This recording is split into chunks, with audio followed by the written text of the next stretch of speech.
the most accurate weather forecast in South Texas with meteorologist Tom Harris.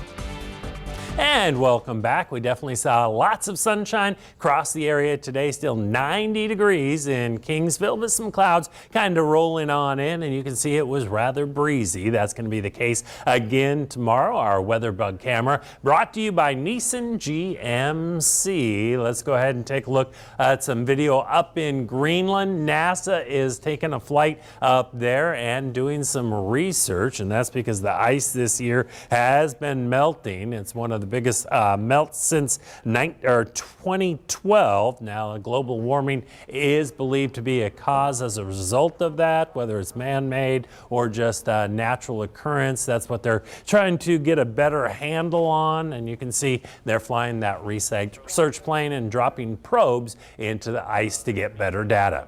Right now, we're at 92 degrees with the winds out of the southeast, 18 miles per hour. Makes it feel more like 103. Daytime high was a little bit cooler, 97, 2 degrees above average. Yesterday was at 100, low this morning of 79 degrees, 89 in Rockport, 93 in Robstown, still 101 in Falfurrias. But when you factor in the humidity, definitely feels quite a bit warmer out there. Feels like 100 in Rockport, 109 in Falfurrias, 105 in Orange Grove. We did have a heat advisory in effect today, and again, well, it's likely one will be issued for tomorrow, but the breeze does help. You can see it blowing out of the southeast at about 20 miles per hour, gusting up to about 30 miles per hour. It'll taper off tomorrow morning, but then that wind's going to be coming back as we move into the afternoon. That's going to impact our beach and boating forecast. Seas going to be running right around 2 to 3 feet. Small craft should exercise caution out there. The bays will be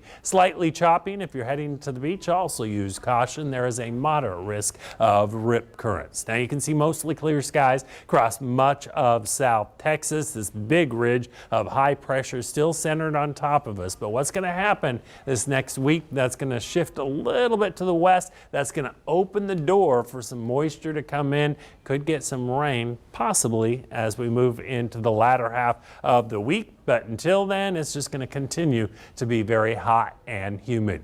Future tracker indicating some clouds in the morning. Most of the rain, very little of it, will be across the upper Texas coast. It tries to come a little bit closer on Monday, but I think we're going to remain dry.